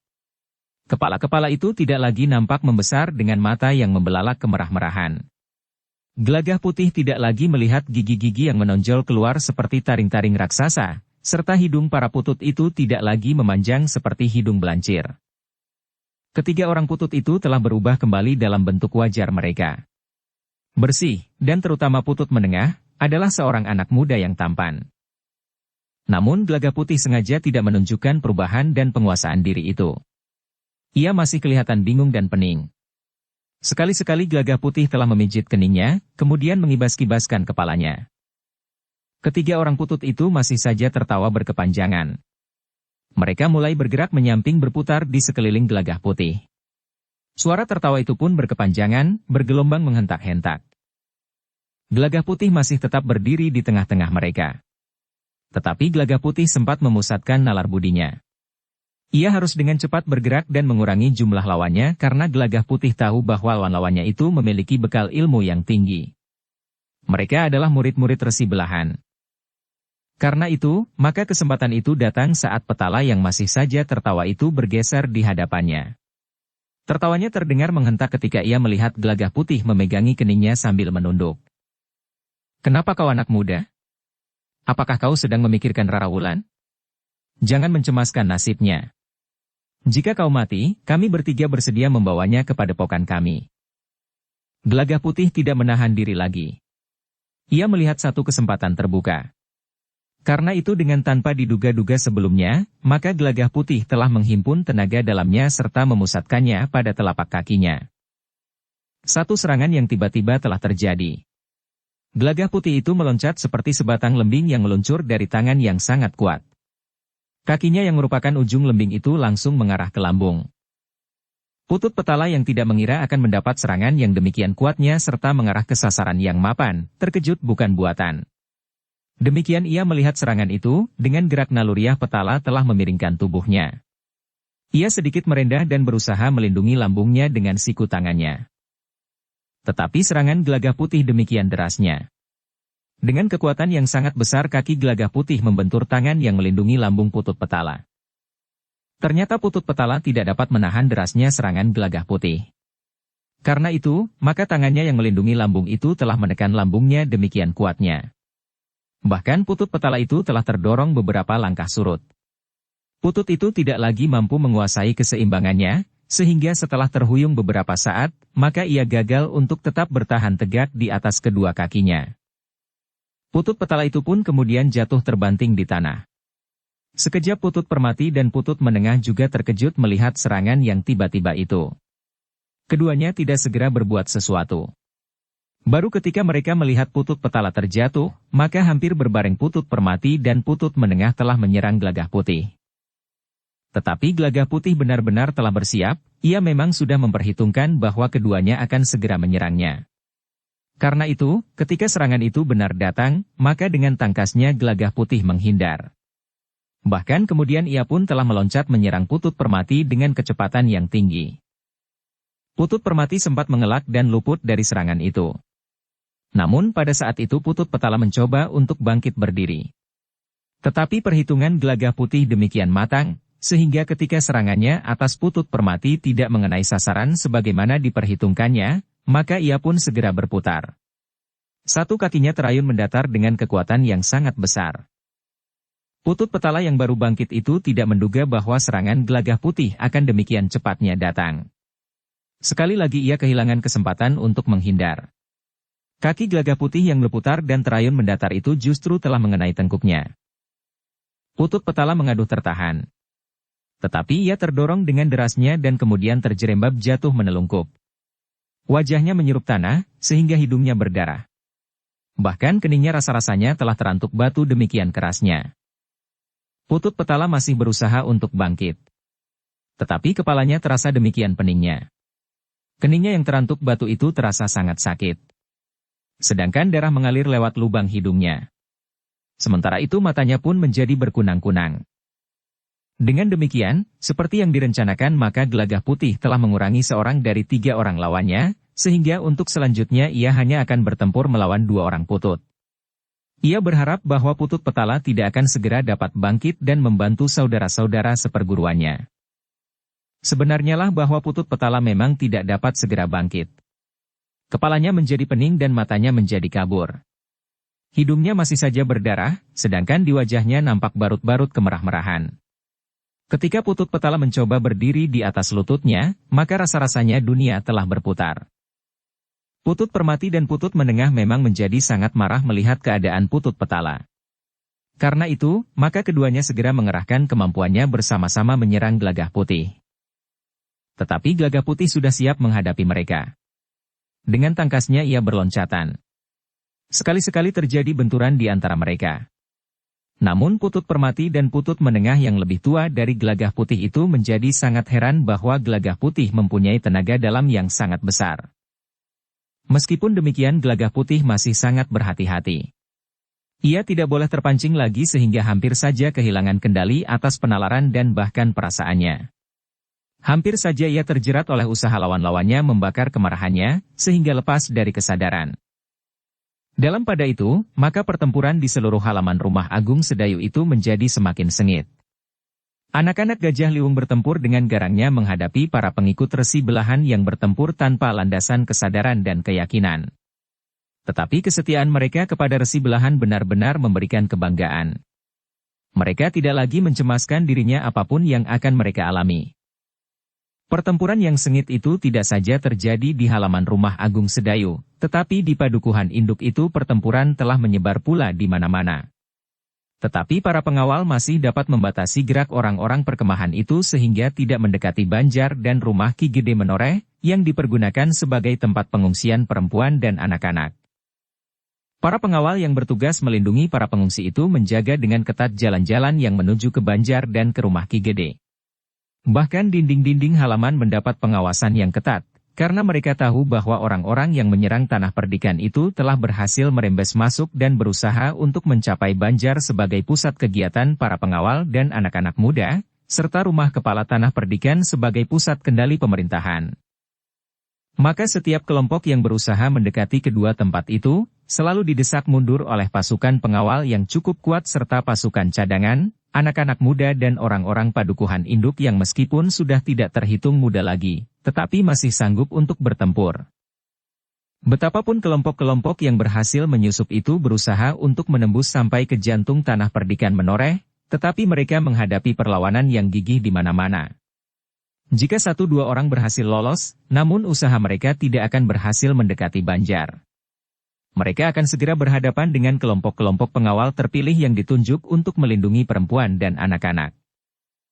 Ternyata lapis-lapis pertahanan tanah perdikan menoreh itu membuat orang-orang perkemahan menjadi gelisah. Mereka yang merasa berhasil menembus satu lapis pertahanan, namun mereka telah menemui lapis pertahanan berikutnya. Orang-orang itu hanya dapat mengumpat-umpat. Laporan yang mereka dengar tentang tanah perdikan itu jauh berbeda dengan kenyataan yang mereka hadapi. Pertahanan di tanah perdikan itu, khususnya di padukuhan induk, sama sekali bukan pertahanan yang rapuh. Bahkan seakan-akan di setiap jengkal tanah terdapat pengawal yang siap untuk mempertahankan tanah kelahiran itu dengan mempertaruhkan jiwanya. Karena itulah, maka usaha orang-orang perkemahan itu tidak segera dapat berhasil. Mereka tidak segera dapat menembus sampai ke pusat kendali pemerintahan di tanah perdikan itu. Dalam pada itu, kelompok-kelompok orang-orang perkemahan yang telah menarik diri dari padukuhan-padukuhan kecil yang tidak berhasil mereka kalahkan, telah bergerak menuju ke padukuhan induk. Mereka yang sempat berkumpul di lereng bukit itu pun merayap menyusuri jalan-jalan bulak menghindari padukuhan-padukuhan. Mereka berusaha bergabung dengan pasukan induk, dan dengan kekuatan kecil yang tersisa berniat untuk bertempur lagi bersama pasukan induk mereka. Tetapi hampir bersamaan dengan mereka telah datang pula beberapa kelompok kecil prajurit dari pasukan khusus, yang telah membantu mengusir orang-orang perkemahan itu dari kedua padukuhan kecil di sebelah lereng perbukitan itu. Sementara itu pasukan yang ditugaskan oleh Resi Belahan untuk menyerang barak pasukan khusus benar-benar telah dipatahkan. Mereka benar-benar telah dikuasai oleh para prajurit dari pasukan khusus itu.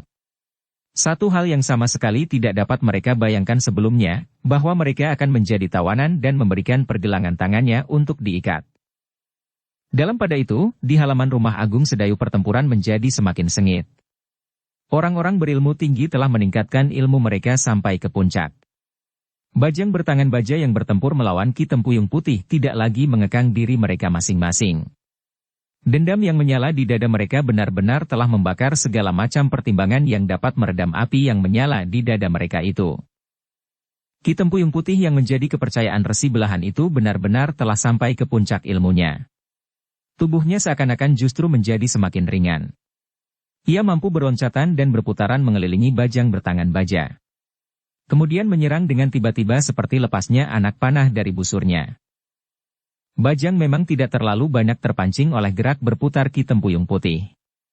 Tetapi setiap unsur gerak yang dilepaskannya telah mendebarkan jantung lawannya. Ayunan tangannya telah menimbulkan desir angin yang deras menampar tubuh Ki Tempuyung Putih. Namun serangan Ki Tempuyung Putih itu pun kemudian bagaikan putaran angin pusaran yang semakin lama semakin keras. Bahkan debu pun mulai terangkat dan sebuah putaran pasir telah naik ke udara. Orang-orang yang bertempur di sebelah kedua orang itu pun tanpa mereka kehendaki telah bergeser semakin jauh. Daun-daun kering dan bahkan ranting-ranting pepohonan di sekitar lingkaran pertempuran itu telah ikut terputar dan terangkat tinggi-tinggi. Tetapi bajang kecil itu tidak dapat terangkat oleh kekuatan ilmu Ki Tempuyung Putih. Betapa ilmu itu mencapai puncak kekuatannya, namun kekuatan ilmu itu tidak mampu mengangkat orang kerdil itu dan menghempaskannya ke bumi. Bajang bertangan baja itu benar-benar menjadi seberat besi baja. Bukan hanya tangannya, tetapi tubuhnya yang melekat di tanah bagaikan berakar menghunjam jauh ke dalam bumi. Bahkan bajang bertangan baja itu dengan daya tahannya yang sangat tinggi, serta ilmu puncaknya pula, masih juga mampu memotong putaran ilmu Ki Tempuyung Putih, sehingga kadang-kadang angin pusaran itu bagaikan terhempas oleh semburan angin prahara dan pecah berserakan. Namun sejenak kemudian, jika serangan bajang yang luput itu lewat, maka pusaran itu pun kembali berputar dan udara pun telah dikotori oleh debu, daun-daun kering dan ranting-ranting yang patah. Demikiankah, dendam yang membara di hati kedua orang itu telah menampakkan diri dalam pertempuran yang dahsyat. Bahkan para pengawal dan orang-orang perkemahan yang bertempur tidak terlalu dekat dengan rumah agung Sedayu itu pun melihat pusaran pasir, debu dan bahkan kerikil-kerikil dan kayu-kayuan ikut terangkat dan terlempar naik ke udara. Orang-orang itu hanya dapat menarik nafas dalam-dalam. Juga anak-anak anggota Gajah Liwung menjadi berdebar-debar melihat pertempuran yang dahsyat itu. Mereka sama sekali tidak dapat menebak siapakah yang bakal keluar sebagai pemenang. Bahkan mereka yang bertempur tidak terlalu jauh dari keduanya pun tidak dapat melihat lagi apa yang terjadi. Orang-orang yang berilmu tinggi yang berada di halaman rumah itu masih terikat dengan lawan mereka masing-masing, sehingga mereka tidak sempat memperhatikan apa yang terjadi dengan orang lain. Namun mereka ternyata melihat juga angin pusaran yang mengangkat debu, pasir, kerikil dan bahkan dedaunan dan ranting-ranting pepohonan, sehingga di atas rumah Agung Sedayu itu bagaikan berkembang sebuah payung raksasa. Bajang bertangan baja yang ada di tengah-tengah putaran angin pusaran masih saja berdiri tegak. Kedua kakinya masih saja bagaikan berakar sampai ke pusat bumi. Tetapi debu dan pasir rasa-rasanya membuat nafasnya menjadi sesak. Namun bajang itu tidak tinggal diam. Sekali-sekali dengan sigapnya ia meloncat menyerang Ki Tempuyung Putih yang sedang memusatkan nalar budinya. Serangan-serangan itu memang berpengaruh atas lontaran ilmu Ki Tempuyung Putih. Namun setiap kali Ki Tempuyung Putih melontarkan kembali ilmunya yang membuat bajang bertangan baja harus bertahan. Dengan demikian, maka kesempatan bajang bertangan baja itu pun tidak terlalu banyak. Jika ia tidak berhati-hati melontarkan serangan, maka rasa-rasanya tubuhnya akan terangkat. Namun sekali tangannya sempat menyentuh lengan Ki Tempuyung Putih, maka rasa-rasanya tulang Ki Tempuyung Putih menjadi retak, sehingga Ki Tempuyung Putih harus menyeringai menahan sakit. Dengan demikian, maka kedua orang berilmu tinggi itu semakin lama menjadi semakin dalam menumpahkan ilmunya. Bahkan akhirnya keduanya telah berusaha menghentakkan segala kekuatan, tenaga dalam dan kemampuan ilmunya. Ki Tempuyung Putih yang menghembuskan angin pusaran itu pun telah sampai ke puncak kemampuannya, sehingga bajang bertangan baja yang bertahan itu mulai mengalami kesulitan. Ketika hentakan kekuatan ilmu Ki Tempuyung Putih memutar dan menyeret bajang itu, seakan-akan memutar dan mematahkan akar-akar kekuatannya untuk tetap bertahan berdiri di atas tanah. Sekali ia terlepas dan terangkat tinggi, maka ia pun akan terhempas jatuh di atas tanah sehingga tulang-tulangnya akan berpatahan. Bajang yang merasa pertahanannya itu menjadi semakin rapuh, maka ia pun telah berbuat sesuatu. Selagi kakinya belum terlepas dari tanah, maka ia pun telah mempergunakan sisa tenaga dan ilmunya. Dengan kecepatan yang tidak diperhitungkan oleh Ki Tempuyung Putih justru karena keadaan bajang yang semakin sulit itu, bajang bertangan baja telah menyambar lengan Ki Tempuyung Putih. Ki Tempuyung Putih memang terkejut. Tetapi ia tidak mau melepaskan ilmunya. Angin pusaran itu bertiup semakin keras, sehingga bajang itu terputar semakin cepat. Namun dengan demikian, maka Ki Tempuyung Putih pun ikut terseret karena pegangan tangan bajang bertangan baja. Ki Tempuyung Putih memang mengalami kesulitan. Tangan bajang itu benar-benar bagaikan jari-jari baja yang mencengkamnya. Rasa-rasanya lengannya yang satu itu akan menjadi retak pula.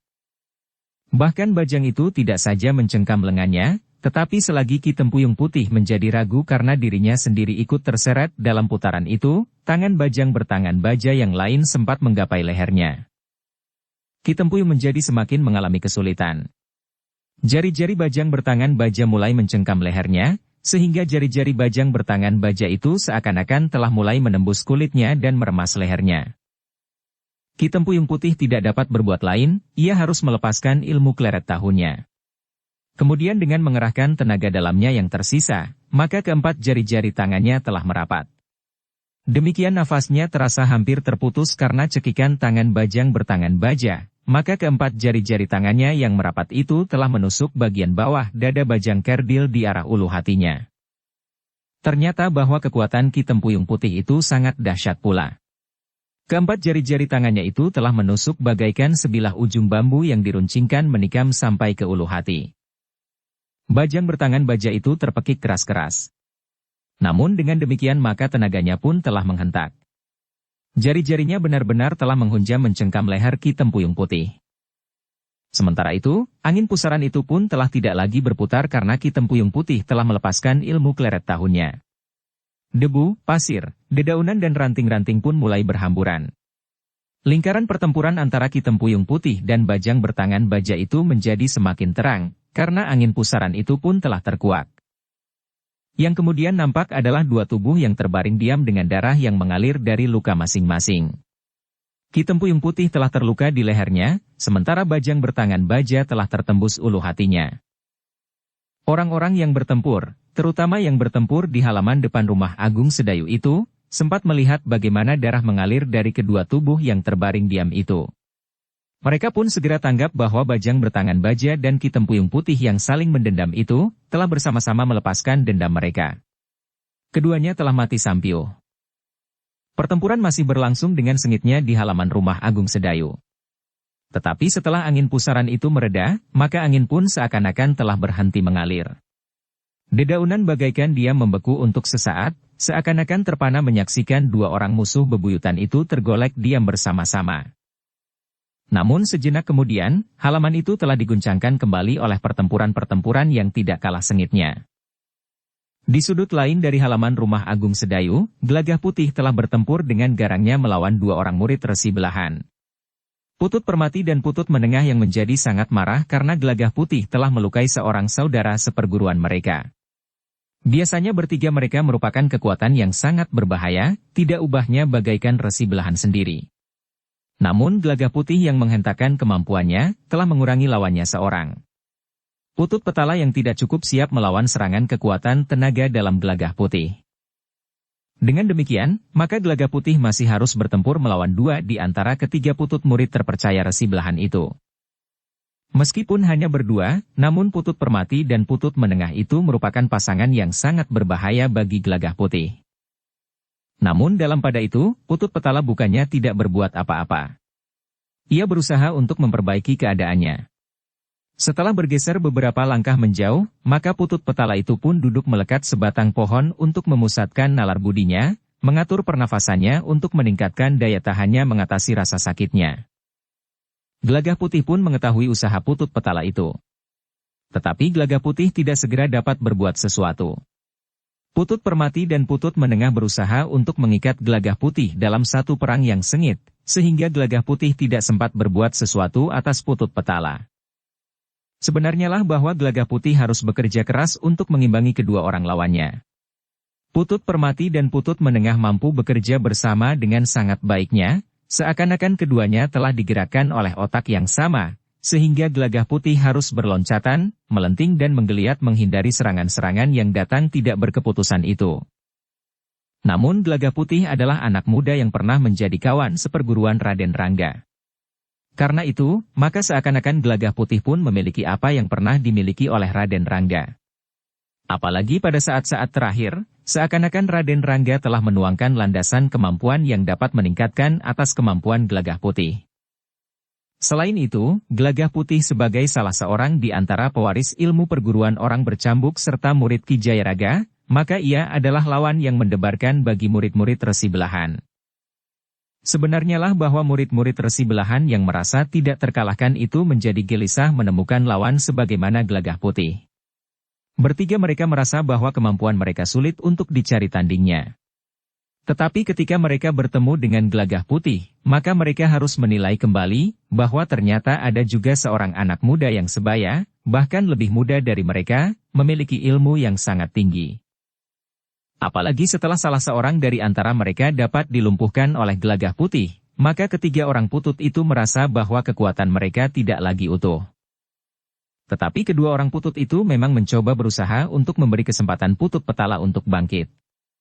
Meskipun mereka harus mengerahkan tenaga mereka, namun mereka berusaha untuk menahan agar Gelagah Putih tidak dapat mendekati Putut Petala yang sedang memusatkan nalar budi, mengatur pernafasannya untuk mempertinggi daya tahan tubuhnya, serta usaha untuk memulihkan tenaga serta kekuatannya.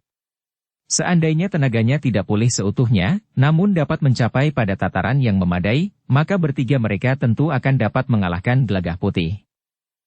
Memang Gelagah Putih pun menyadari akan hal itu.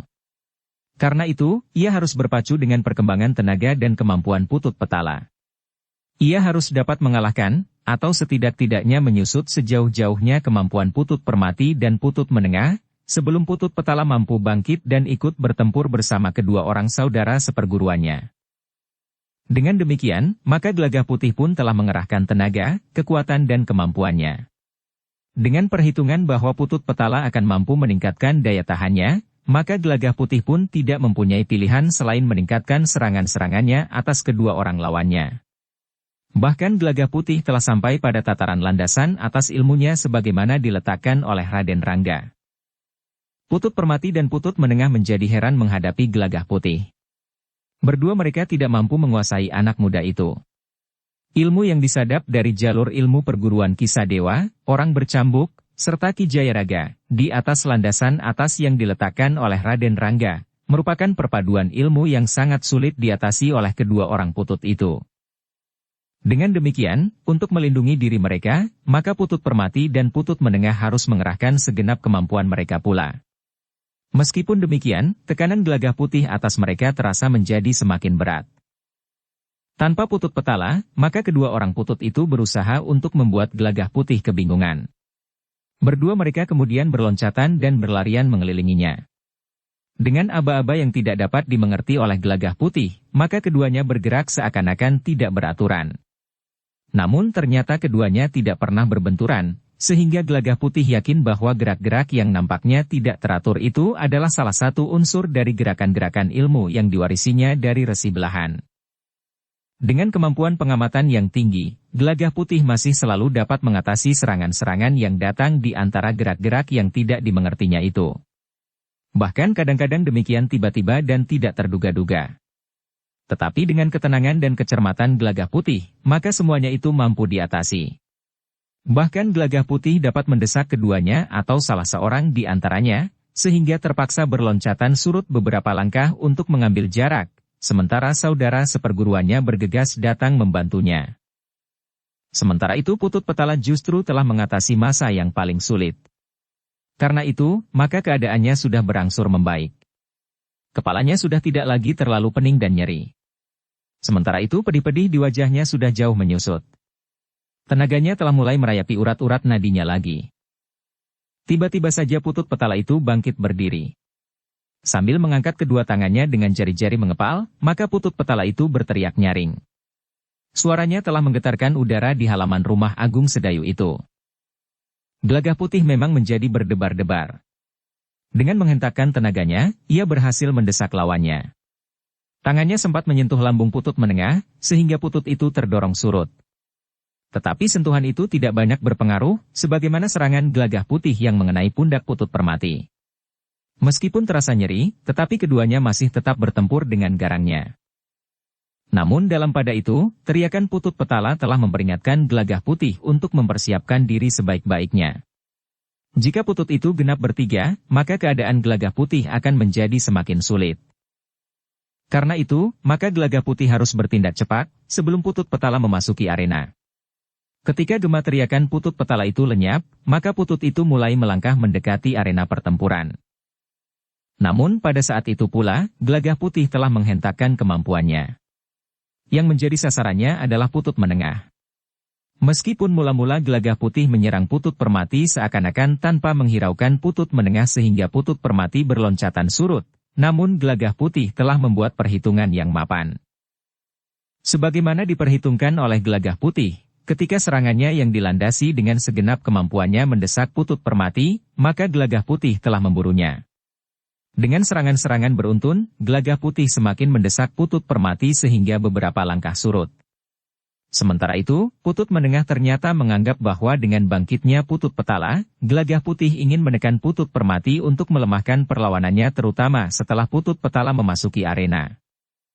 Dengan demikian maka Putut Menengah itu telah meloncat memburu pula. Ia harus membebaskan Putut Permati, setidak-tidaknya sampai Putut Petala memasuki lingkaran pertempuran. Tetapi demikian ia meloncat memburu, maka Gelagah Putih pun telah menggeliat. Dengan satu loncatan sambil berputar di udara, ia justru menyongsong serangan Putut Menengah. Gelagah Putih yang memang sedikit tergesa-gesa itu telah menghentakkan kekuatan, tenaga dan kemampuan ilmunya untuk langsung menyongsong Putut Menengah.